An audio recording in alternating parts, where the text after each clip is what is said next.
Assalamualaikum warahmatullahi wabarakatuh. Halo sahabat semua, selamat datang di channel Radio Cerita Trending, tempat di mana kisah nyata dan menyentuh hati hadir setiap harinya. Terima kasih sudah klik video ini. Jangan lupa like, share, dan subscribe sebagai bentuk dukungan agar kami terus semangat menyajikan cerita yang penuh makna. Yuk, simak kisahnya sampai akhir, karena setiap menitnya pasti ada pelajaran hidup yang tak bisa kita abaikan.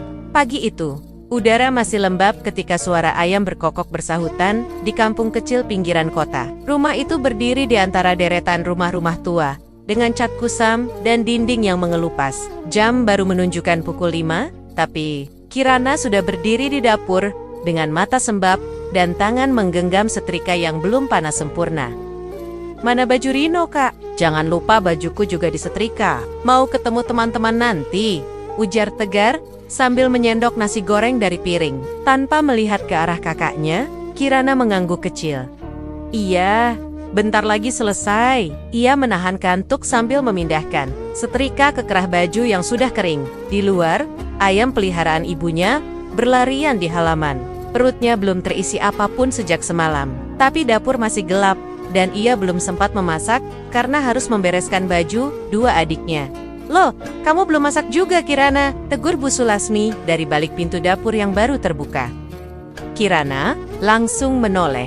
Maaf Bu, ini tadi nyetrika dulu, takut nggak sempat, karena selalu aja banyak alasan. Kamu tuh perempuan, masa ngurus rumah aja nggak becus, potong Bu Sulasmi dengan nada tinggi. Kirana hanya bisa menunduk, ia tak menjawab, karena tahu setiap kata hanya akan membuat suasana tambah panas. Pak Mardika menyusul turun dari kamar, duduk di kursi rotan ruang tamu, sambil membuka dompet yang kosong.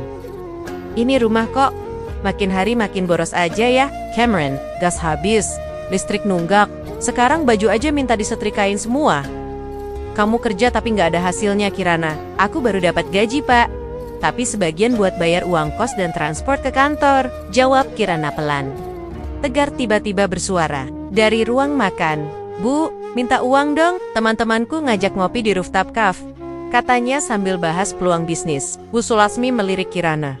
Kirana, kamu masih ada sisa gaji kan? Transfer ke Tegar, biar dia bisa bangun relasi. Kirana terdiam.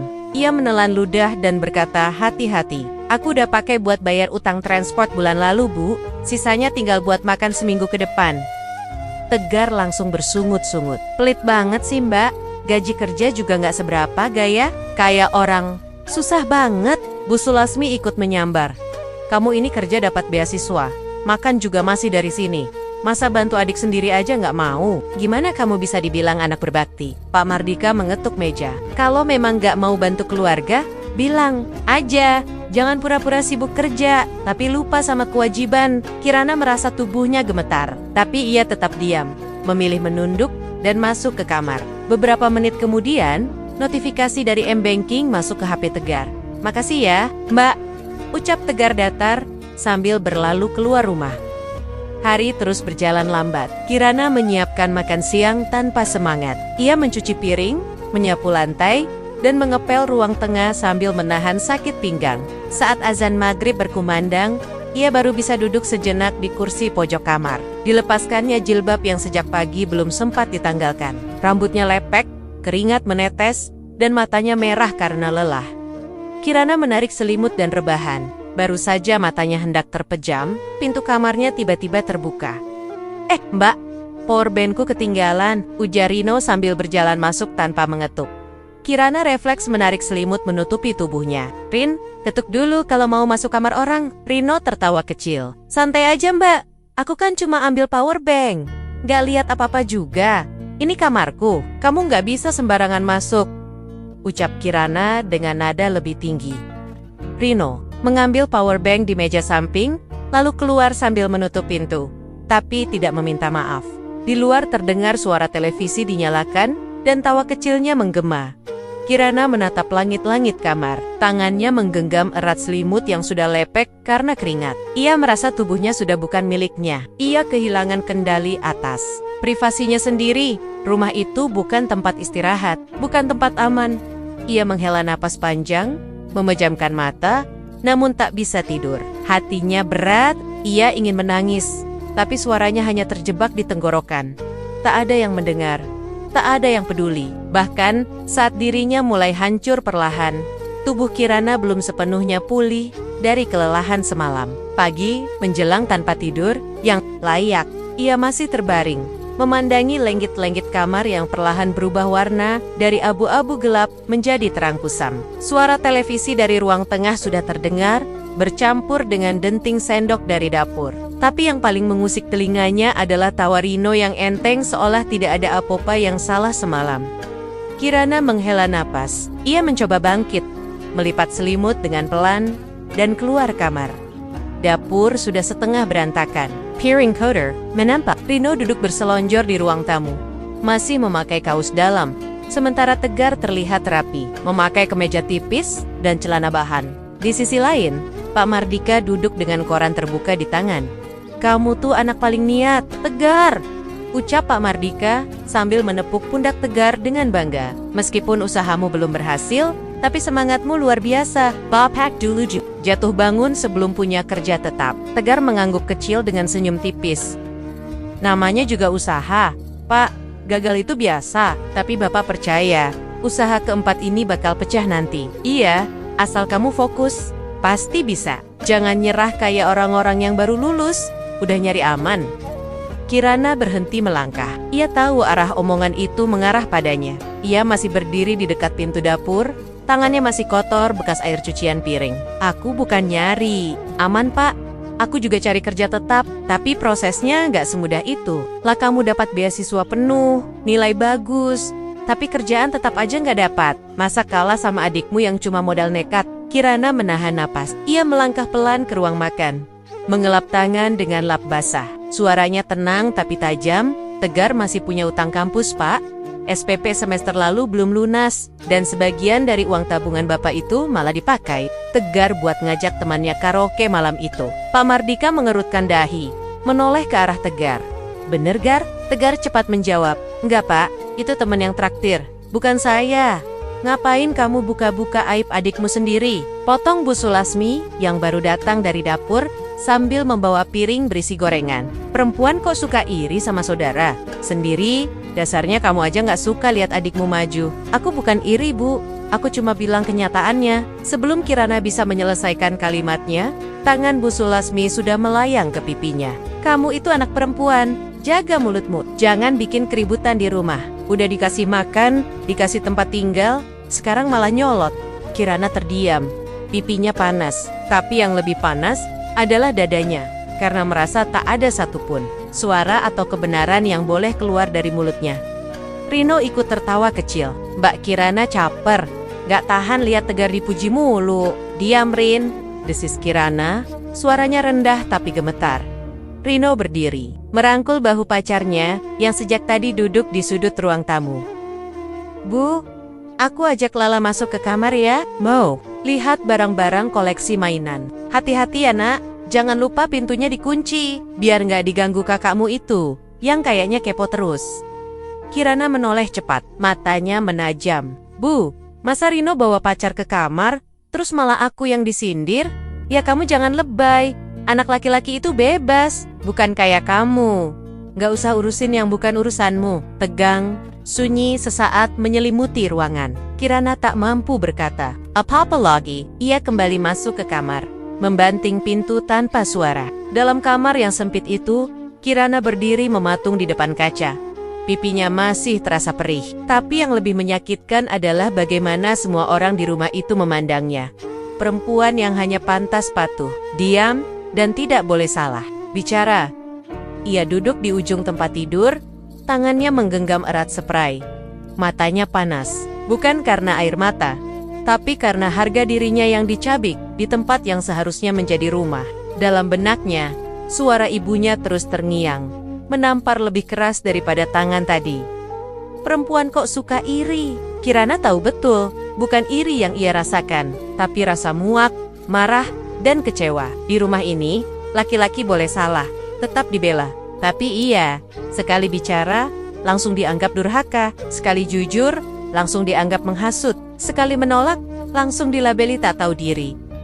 malam perlahan datang. Tapi tidak ada istirahat untuk Kirana. Suara tawa Lala dan Rino dari kamar sebelah begitu jelas terdengar. Suara gesekan kursi, ketukan touch HP, dan sesekali bisik-bisik. Kirana menarik selimut, menutup kepala. Tapi suara-suara itu tetap masuk. Ia menggigit bibir. Dalam diam, ia menyusun satu demi satu perasaan yang tak bisa ia ucapkan. Ada yang mulai tumbuh. Bukan hanya rasa lelah, tapi juga keinginan untuk tidak terus diam. Dan di luar sana, suara tawa semakin keras, seolah mengejek. Seolah dunia memang tak pernah adil bagi perempuan seperti dirinya.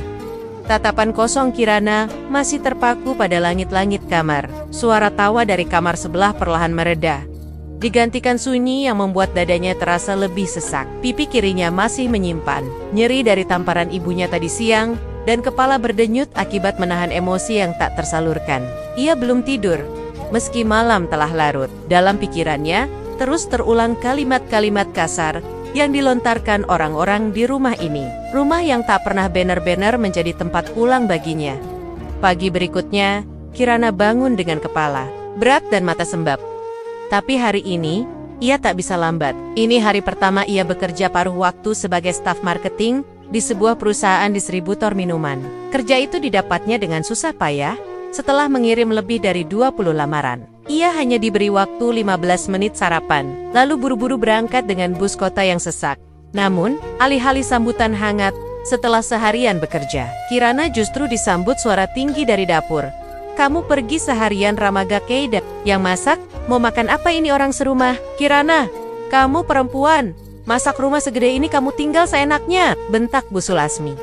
Kirana mengganti baju kerja dengan cepat, lalu menuju dapur. "Bu, tadi pagi aku udah masak nasi. Lauknya tinggal goreng tempe di kulkas. Nasi aja nggak cukup." Rino sama Tegar harus makan yang bergizi. "Kamu tuh kerja cuma sebentar, gaya sibuk banget," lanjut ibunya sambil menumpuk piring kotor ke wastafel. Belum sempat Kirana merespons, Rino melempar baju ke atas meja makan. "Mbak, bajuku yang hitam disetrika ya, besok mau keluar." Kirana menoleh pelan. "Rin, aku baru pulang kerja. Bisa besok pagi?" Rino menatap tajam. "Besok pagi aku berangkat jam 7. "Ya udah, minta Bu aja deh. Nanti bilang Mbak nggak mau bantu." Tegar menyusul duduk di kursi. "Mbak, aku minta tolong juga. Isi bensin motorku habis. Mau keluar malam ini. Mau ketemu orang yang katanya bisa bantu cari investor." Kirana menggeleng pelan. "Aku nggak bawa uang. Gaji belum turun, ya paling bisa pinjam. Masa cuma buat bensin aja nggak ada?" Tegar ketus. Udah. Kamu, Kirana, jangan banyak alasan. Itu baju dalaman Rino, juga tolong disetrika sekalian. Jangan jijik-jijik begitu, biasa aja. Keluarga sendiri kok." Tubuh Kirana menegang. Ia menatap ibunya dengan ragu. "Tapi Bu, baju dalam laki-laki, itu harusnya apa? Nggak usah bawa perasaan. Nggak ada yang aneh. Kalau kamu pikirannya jorok, ya semua jadi jorok." Kirana tak menjawab. Ia menunduk, mengambil baju yang dilempar Rino, termasuk celana dalamnya.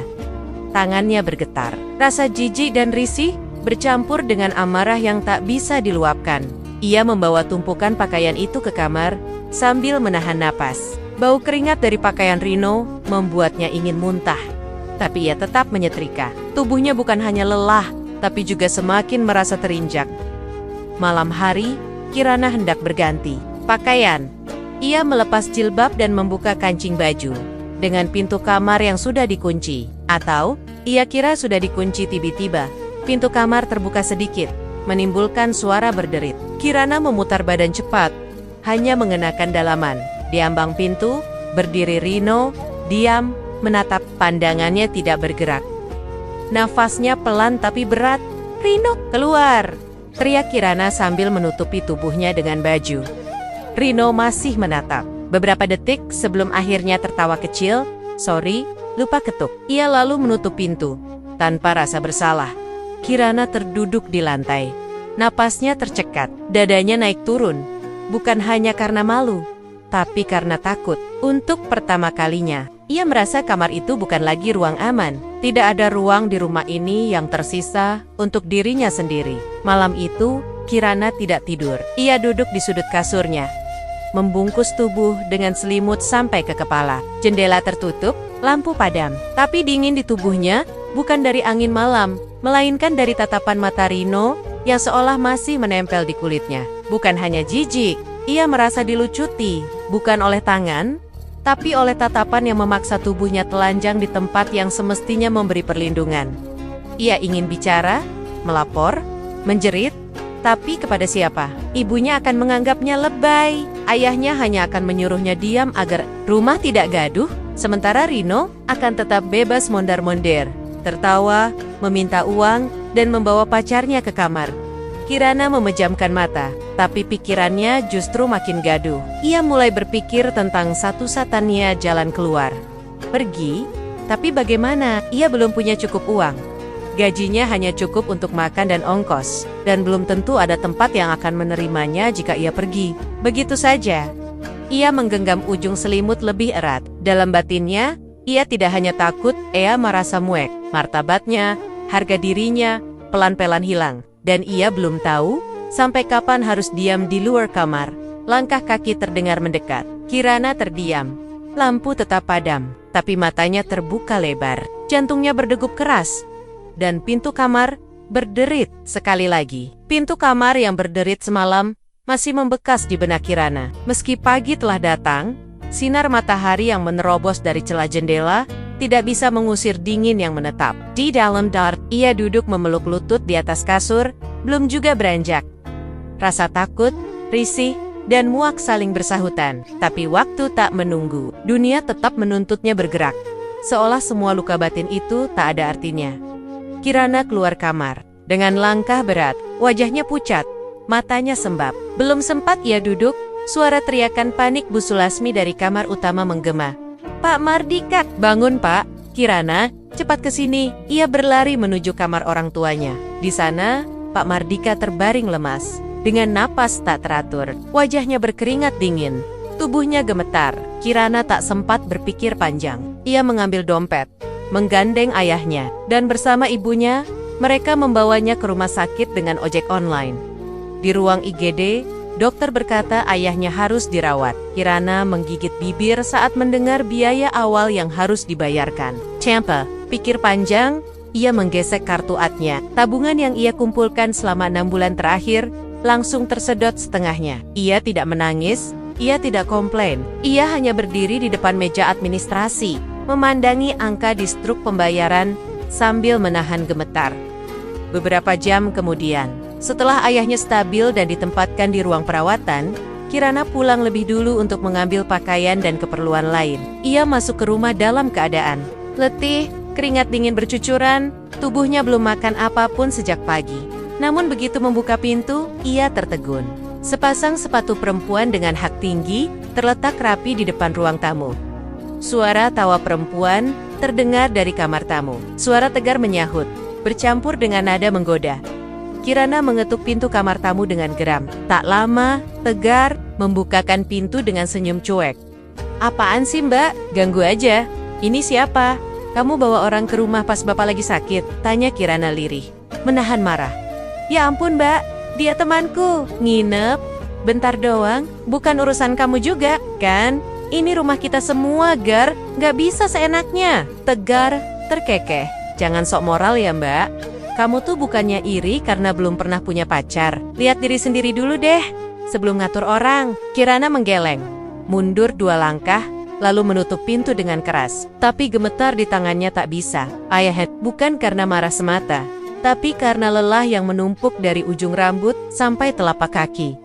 Hatinya perih, kepalanya panas. Malam itu, ia kembali duduk sendiri di kamar. Belum ada uang ganti dari Rino atau Tegar untuk biaya rumah sakit. Belum satu pun bertanya kondisi bapak dengan sungguh-sungguh. Bu Sulasmi hanya menelepon sekali, meminta dibelikan vitamin, dan menyuruh Kirana kembali ke rumah sakit esok pagi. Tak ada yang bertanya, apakah Kirana masih punya uang? Apakah dia baik-baik saja? Ia melihat isi dompet. Kosong. Hanya beberapa lembar receh. Ia membuka aplikasi bank di ponsel. Saldo tinggal cukup untuk ongkos bus pulang pergi 3 hari. Kirana menutup layar ponsel perlahan. Matanya menatap lenggit-lenggit kamar, datar. Apakah aku ini anak kandung mereka? Pikirnya. Atau cuma pembantu yang gak digaji, yang disuruh apa aja, tapi gak dianggap bernyawa. Ia merebahkan tubuh ke kasur. tapi tak sanggup memejamkan mata. Di kamar sebelah, tawa perempuan yang dibawa tegar masih terdengar. Di luar jendela, malam berganti kelam, dan di dada Kirana, kelelahan tumbuh menjadi luka yang dalam, semakin dalam dari hari ke hari. Suara ketukan pintu terdengar lagi. Kali ini, tidak keras, tidak juga terburu-buru, tapi cukup untuk membuat Kirana menegakkan tubuh dengan napas tercekat. Tubuh Nia Dayam. Ia tidak menjawab, tapi suara itu tetap ada. Menunggu, tidak pergi. Ketukan pintu semalam tidak pernah dijawab, tapi suara itu akhirnya menghilang. Setelah beberapa menit yang mencekam, Kirana tak berani bergerak. Ia hanya duduk bersandar di sudut kamar, mendekap lutut, hingga subuh perlahan menyapu malam. Mata tak sempat terpejam. Tubuh tak sempat istirahat. Ketakutan semalam masih melekat seperti udara pengap yang memenuhi kamar sempit itu. Setelah fajar, rumah kembali gaduh. Suara panci dari dapur, pintu kamar terbuka tutup, tawa tegar yang keras. Namun Kirana masih berdiam di kamarnya. Baru beranjak saat mendengar derit pagar dibuka. Ia menoleh ke arah jendela, lalu kembali memejamkan mata, berharap waktu bisa berhenti barang sebentar. Malam berikutnya datang tanpa jeda, dan tubuh Kirana belum benar-benar pulih. Ia baringkan dirinya lebih awal dari biasanya. Mata sudah berat, tubuh terasa dingin. Tapi baru saja ia mulai terlelap, suara gaduh di depan rumah membangunkannya. Suara motor berhenti kasar, pintu pagar ditutup tergesa. Tertawa cekikikan disusul bunyi botol jatuh ke lantai. Langkah kaki mendekat. Kirana menarik selimut hingga dagu, tapi sebelum sempat berdiri, pintu kamarnya terbuka cepat. "Rino!" teriaknya lirih, setengah panik. Lelaki itu berdiri di ambang pintu. Mabuk, matanya sayu dan napasnya berbau alkohol. Ia tersenyum miring, lalu berjalan masuk. "Mbak, kamar gue?" "Ya." Kirana mundur. "Ini kamar aku, keluar." Tapi Rino tidak menjawab. Ia duduk di pinggir tempat tidur, tubuhnya condong ke depan. Kirana menahan napas, kaku di tempat, takut, bergerak. Rino menatap wajahnya lama, lalu mendekat, nyaris menyentuh. Kirana mendorong pelan, tubuhnya gemetar. "Rin, keluar." Suaranya nyaris tak terdengar. Rino memejamkan mata, tubuhnya limbung, lalu jatuh ke lantai. Kirana buru-buru menarik selimut, mengatur napas, dan menahan tangis yang mengendap sejak malam-malam lalu.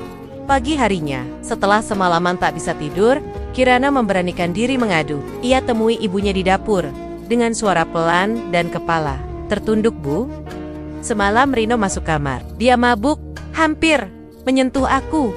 Bu Sulasmi menoleh cepat. Wajahnya bukan cemas, melainkan marah. "Jangan fitnah saudara sendiri. Rino itu anak baik. Kalau dia mabuk, ya kamu bantuin." "Bu, malah marah-marah kayak orang gila." Kirana tergugu. "Aku takut, Bu. Dia nggak sadar. Dia hampir..." "Udah, kamu aja yang terlalu perasaan. Dikira semua lelaki mau sama kamu. Jangan gede rasa. Kamu tuh perempuan tua yang gagal pacaran. Makanya cemburu lihat adikmu lebih gaul." Tegar muncul dari balik pintu. "Dapur?" Terkekeh. "Wajar, Bu. Orang jomblo lama gitu biasanya emang suka lebay." Kirana menatap keduanya tanpa suara. Bibirnya kering. Hatinya kian mengering. Ia kembali ke kamar tanpa menjawab. Tak ada air mata yang keluar, tapi tubuhnya mulai goyah. Malam berikutnya, suhu tubuhnya meningkat. Kirana menggigil di atas kasur. Napas pendek-pendek, kepala berat. Ia mencoba bangkit, keluar kamar, dan bersandar di dinding dekat dapur. "Bu, Kirana demam. Boleh minta dibelikan obat?" Bu Sulasmi tak menoleh. Tangannya tetap sibuk mengaduk sayur. "Di dapur ada jahe, bikin sendiri. Nggak usah minta-minta. Kalau tiap sakit minta dibelikan obat, siapa yang punya duit?" Kirana ingin bicara, tapi tak sanggup. Ia berbalik, berjalan kembali ke kamar pelan, tubuhnya bergoyang, pandangan mengabur. Sesampainya di dalam kamar, ia jatuh terduduk di kasur. Tubuhnya panas, tapi kulitnya menggigil. Nafas terasa berat, namun yang paling berat adalah pikirannya. Tentang rumah yang tidak pernah menjadi tempat aman, tentang tubuhnya yang tidak dianggap penting, dan tentang keberadaannya yang tidak lebih dari beban. Dalam diam, ia mulai bertanya, apakah harga dirinya telah habis? Apakah sisa kemanusiaan di rumah ini hanya milik laki-laki? Kirana meringkuk dalam selimut yang lembab, membiarkan tubuhnya terbakar demam. Karena ia tahu tak akan ada yang mengetuk pintu kali ini. Bahkan untuk menanyakan apakah ia masih hidup, tubuh Kirana masih menggigil di balik selimut yang basah oleh keringat. Sejak malam sebelumnya, panas tubuhnya tak kunjung turun. Kepala terasa seperti diremas, dan tenggorokan nyaris tak bisa menelan. Nafasnya pendek, keringat dingin terus mengalir dari pelipis, tapi tidak satu pun anggota keluarga mengetuk pintu, apalagi masuk untuk sekadar bertanya kabar. Kirana hanya bisa diam. Sesekali menarik napas panjang mencoba menenangkan dada yang sesak. Tapi yang terasa hanyalah tusukan-tusukan tajam. Dari dalam tubuh yang makin melemah, suara gaduh dari ruang tengah perlahan terdengar. Rino dan Tegar sedang bersiap pergi. Tegar sempat melongok ke depan pintu kamar Kirana yang sedikit terbuka, tapi tak mengucap sepatah kata. Ia langsung menyapa Bu Sulasmi yang tengah sibuk menyisir rambut di depan cermin ruang tamu. "Kami mau ke rooftop cafe ya, Bu. Ada promo kopi malam ini," kata Tegar santai. "Iya, hati-hati, jangan pulang larut," jawab Bu Sulasmi sambil terus merapikan rambutnya. "Biarin aja itu si Kirana, jangan deket-deket, badannya panas, takut virus nih nyebar." Rino menimpali dengan tawa kecil. "Iya Bu, mana tahu itu penyakit keras kepala." Lalu pintu rumah tertutup. Sepi kembali mengambil alih. Kirana yang mendengar percakapan itu hanya bisa memejamkan mata erat. Keringat terus mengalir dari pelipis, namun tubuhnya tak bisa bergerak. Ia ingin berdiri, ingin mengambil air putih, ingin mencuci muka, tapi tangannya terasa mati. Sekujur tubuh seperti tak lagi berada dalam kendali. Ia berjuang melawan rasa dingin yang menyakitkan. Sementara dalam hati, suara kecil mulai berbicara pelan.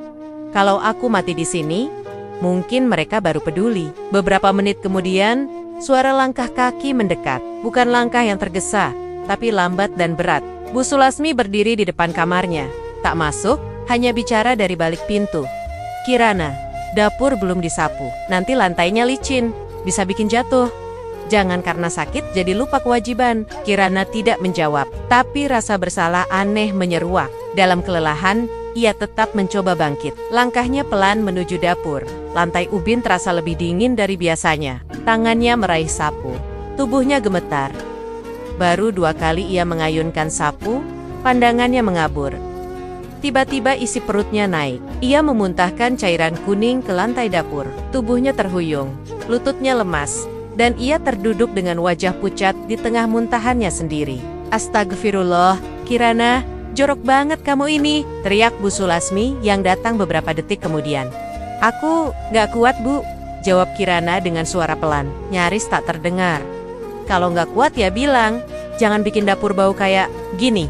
Udah sakit, nambah kerjaan pula." Tak ada yang membantu membersihkan muntahan itu. Bu Sulasmi pergi begitu saja setelah mengomel, meninggalkan Kirana yang masih terduduk lemas di lantai. Perlahan, dengan sisa tenaga yang ada, ia menggeser tubuhnya ke dinding, bersandar, dan menarik napas dalam-dalam. Cairan hangat menetes dari sudut matanya. Bukan hanya karena tubuh yang lemah, tapi karena hatinya yang semakin remuk. Setelah membersihkan semampunya, Kirana kembali ke kamar. Tak ada satupun yang bertanya apakah ia sudah makan. Tidak ada yang menanyakan apakah ia butuh obat atau butuh dibawa ke klinik. Bahkan saat tubuhnya gemetar seperti baru keluar dari kubangan es, tak satupun pintu kamar lain terbuka. Kirana berbaring kembali, napasnya tidak stabil. Ia menatap lenggit-lenggit yang gelap, mendengar detak jam yang terdengar lebih lambat dari biasanya. Dalam hatinya, perasaan hampa mulai tumbuh seperti kabut yang merambat perlahan. Ia tak lagi berharap didengar, tak lagi berharap dirawat. Bahkan cinta yang ia pegang selama ini pada keluarganya terasa makin asing. Ia mulai mempertanyakan semuanya. Kasih sayang, keadilan, bahkan keberadaannya. Kalau aku hilang, batinnya lirih, apa akan ada yang benar-benar kehilangan? Di luar kamar, rumah itu kembali tenang, sunyi. Tak ada suara langkah, tak ada suara panggilan, tak ada siapapun, hanya napas Kirana yang makin pendek. Dan perlahan, menjadi sangat pelan. Napas Kirana terus memendek sejak malam sebelumnya. Tubuhnya menggigil, keringat dingin membasahi bantal yang sudah lama tak diganti. Ia tak sanggup lagi berdiri. Bahkan membuka mata pun terasa seperti membawa beban batu di kelopak. Udara kamar makin pengap, tapi tak ada yang membukakan jendela. Tak ada tangan yang membasuh wajahnya. Tak ada suara yang menyapa. Dunia seolah menyusut, menyisakan satu ruangan sempit yang menelan pelen-pelen hidupnya. Ia hanya bisa berbaring. Tubuhnya pasrah, Jiwanya melayang di antara sadar dan tidak. Luar. Pagi datang tanpa suara. Bu Sulasmi sibuk menyisir rambutnya di depan cermin ruang tamu sambil memandangi selembar brosur undian. Di tangannya, tertulis jelas menginap gratis di hotel mewah bintang 5. 2 malam 3 hari, termasuk spa dan makan siang. Ia berseru, riang, seperti tak pernah ada yang sakit. Seperti tak ada anak yang tengah menggigil di kamar sebelah. Pak, ayo siap-siap, ini kesempatan emas. Kapan lagi bisa healing bareng di hotel kayak pejabat? Serunya sambil membangunkan Pak Mardika yang sedang menonton TV dengan wajah lesu. Loh, Kirana gimana? Pak Mardika sempat bertanya, meski tanpa nada sungguh-sungguh. Biarin aja, dia cuma demam. Nggak mati kok, cuma karena nggak diladenin. Tuh, kita juga butuh hiburan, jawab Bu Sulasmi sambil mengangkat koper kecil ke atas meja. Tak butuh waktu lama, mereka berdua sudah naik mobil sewaan, menuju hotel yang terletak di pusat kota. Sesampainya di sana, mereka disambut kamar luas dengan kasur empuk, jendela besar menghadap kolam renang, dan fasilitas spa mewah. Gelak tawa Bu Sulasmi terdengar sepanjang sore. Ia memesan teh hangat, mencoba baju tidur gratis, dan berfoto selfie bersama Pak Mardika dengan latar kolam yang menyala lampu biru. Sementara itu, di rumah yang mulai gelap sejak sore, tubuh Kirana kaku di atas kasur. Selimutnya sudah basah, pipinya pucat, bibirnya kering. Udara kamar makin pekat, tak ada aliran angin. Bau keringat bercampur panas tubuh, menyatu dengan debu yang tak sempat dibersihkan. Napasnya kini tak lagi terdengar. Hari berganti malam, lampu kamar tetap padam. Tidak ada yang menyalakannya, tidak ada yang mengecek. Esok harinya, rumah tetap sunyi. Rino dan Tegar menginap di luar. Bu Sulasmi masih menikmati spa dan makan prasmanan. Ia memuji makanan hotel sambil memotret piring isi buah, lalu mengunggahnya ke status pesan singkat dengan tulisan, "Rezeki ibu itu dari doa anak-anak yang berbakti." Di kamar Kirana, udara berubah. Aroma hangat tubuh yang dulu hidup berganti menjadi bau busuk yang mulai muncul perlahan. Awalnya samar, lalu makin kuat menyebar ke celah pintu Kesela Lantai, ke ruang tamu yang kosong. Rumah itu diam, tapi dindingnya mulai merekam sunyi yang menakutkan. Tak ada doa, tak ada langkah kaki, tak ada suara. Jika ada yang datang ke rumah saat itu, mereka mungkin akan merasakan hawa ganjil yang menyelusup seperti kabut tipis. Tapi, tidak ada yang datang. Tidak ada yang tahu. Malam di hotel makin indah. Bu Sulasmi dan Pak Mardika tertidur di ranjang yang hangat. Pendingin ruangan menyala, dan kamar harum oleh aromaterapi lavender. Namun, di tengah tidurnya, Pak Mardika membuka mata perlahan. Napasnya tertahan. Dadanya sesak. Ia bermimpi. Wajah Kirana muncul dengan mata terpejam dan kulit membiru. Dalam mimpinya, Kirana berdiri di pojok kamar sambil memandangi mereka. Tak menangis, tak bicara, hanya menatap diam. Pak Mardika terbangun dengan napas berat. Ia melirik Bu Sulasmi yang masih tertidur nyenyak. "Bu," panggilnya lirih. Tapi, istrinya tidak menjawab. Ia tak tahu pasti apa yang ia rasakan, tapi dadanya terasa dingin. Dan dalam diam, ia merasa rumah mereka kini mungkin benar-benar kosong. Kosong lebih dari yang ia bayangkan. Kosong yang tak bisa kembali terisi. Mimpi Pak Mardika malam itu masih terasa jelas ketika matanya terbuka. Wajah pucat Kirana menatap tanpa suara di sudut kamar hotel.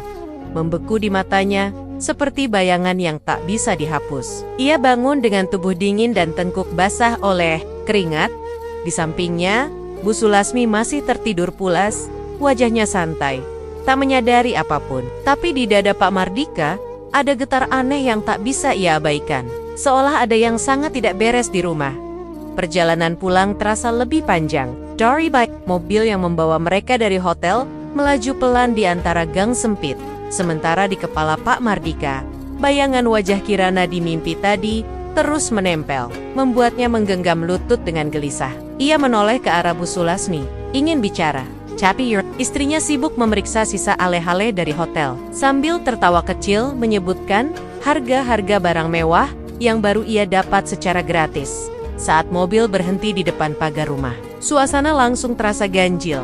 Rumah itu sepi, terlalu sepi.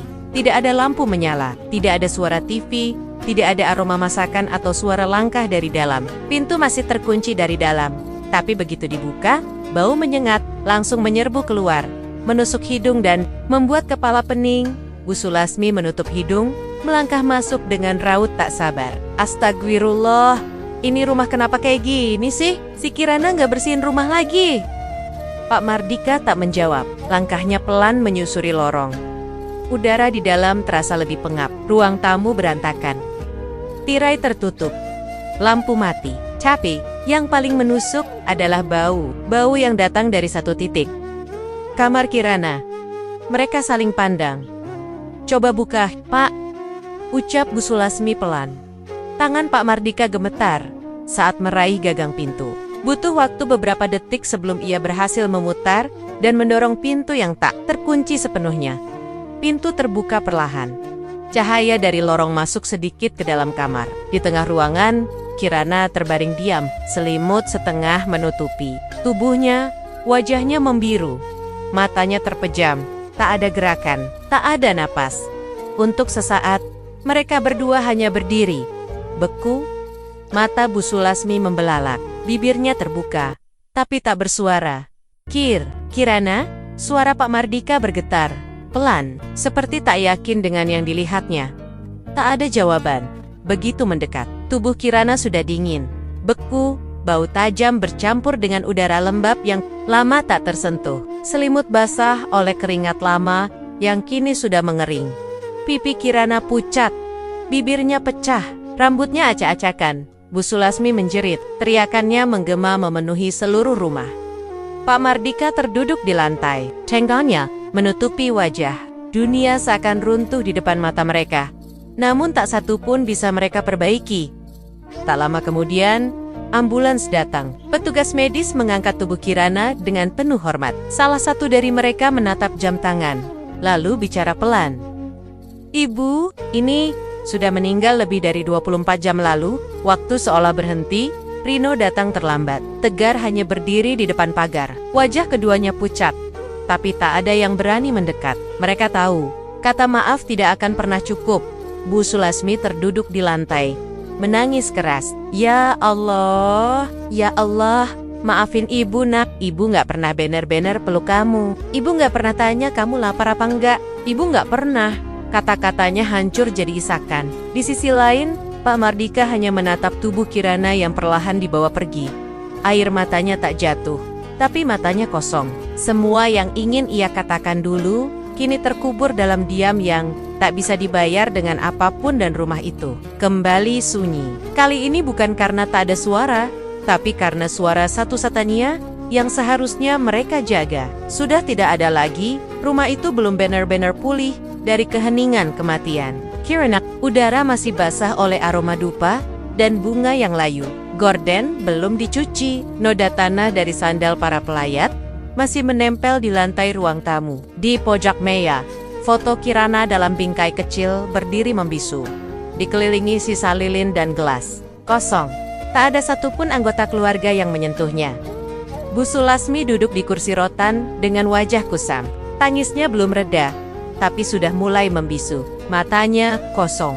Tubuhnya menggigil bukan karena dingin, tapi karena sepi yang tak kunjung reda. Di sampingnya, Pak Mardika terbaring di sofa panjang. Belum sepenuhnya bisa berdiri sejak pemakaman. 2 hari lalu Rino hanya mondar-mundere, tak bicara apa-apa. Sementara Tegar sudah 2 hari tak kelihatan batang hidungnya. Pagi itu, suara keras mengejutkan semuanya. Pintu rumah diketuk dengan kasar. Denting keras seperti digedor dari luar. Rino yang paling dekat dengan pintu, membuka tanpa bertanya. Seorang pria bertubuh besar berdiri di ambang pintu, disusul 2 orang lain di belakangnya. Wajah mereka tak ramah. Apa ini rumah Mardika? Tanyanya tajam. Pak Mardika yang mendengar namanya disebut berusaha bangkit. Bu Sulasmi langsung berdiri dan menahan lengan suaminya. Betul, ini rumah kami, jawab Bu Sulasmi gugup. Saya dari pihak penagihan. Anak ibu, Tegar, mengajukan pinjaman daring sebesar 60 juta atas nama Pak Mardika. Dengan jaminan rumah ini sudah lewat jatuh tempo. Kami datang secara baik-baik. Kalau tidak ada penyelesaian, kami akan ajukan penyitaan. Busul ternganga. Rino langsung mundur ke belakang. Wajahnya panik. Pak Mardika mematung. Mulutnya terbuka, matanya membesar. Dalam hitungan detik, tubuhnya limbung. Ia jatuh ke lantai dengan suara keras. Pak, jerit Bu Sulasmi histeris. sambil memeluk tubuh suaminya yang mulai kaku. Rino berlari keluar memanggil tetangga. Dalam beberapa menit, ambulans datang. Suasana menjadi ricuh. Penagih utang pergi dengan ancaman halus, meninggalkan surat peringatan dan salinan kontrak pinjaman.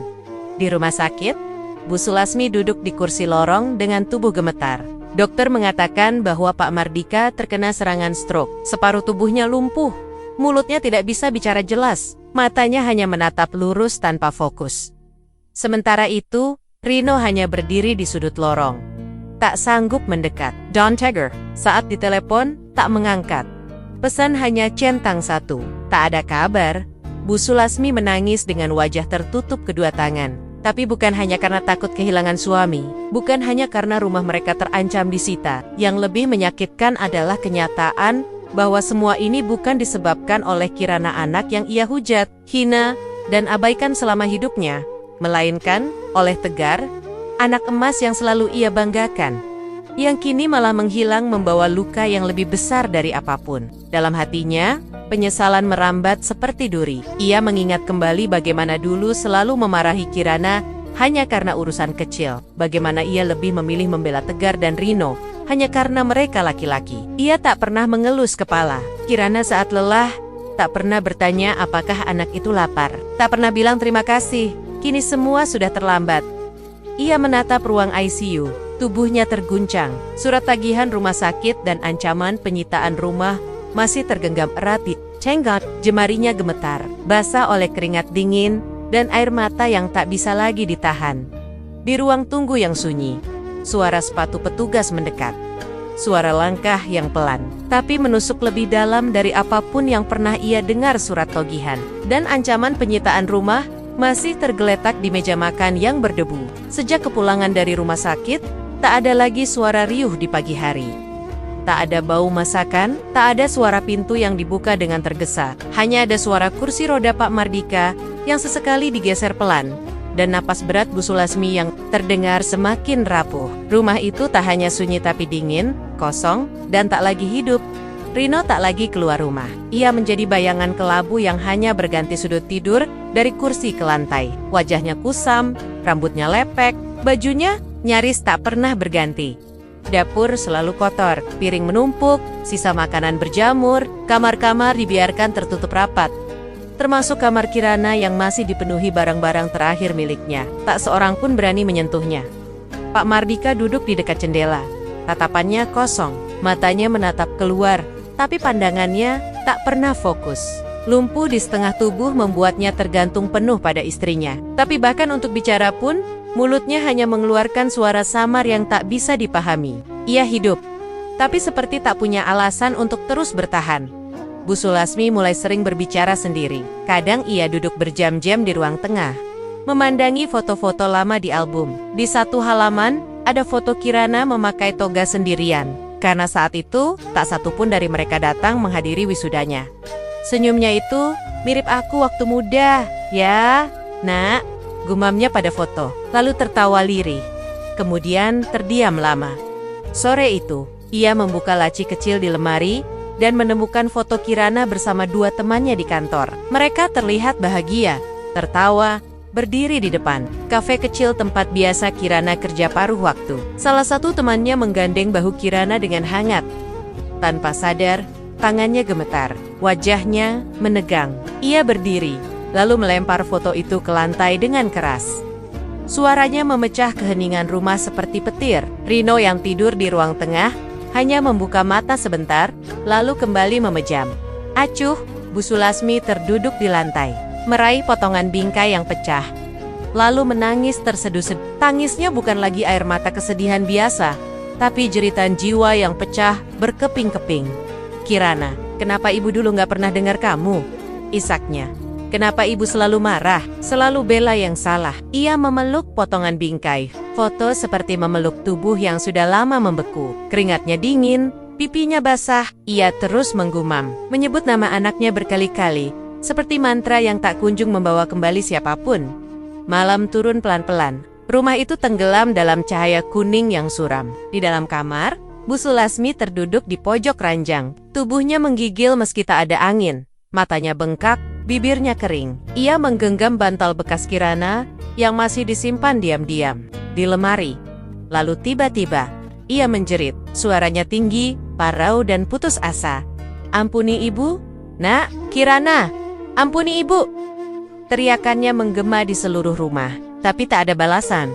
Tak ada jawaban, hanya dinding-dinding kusam yang memantulkan kembali rasa sakit yang tak tertahan.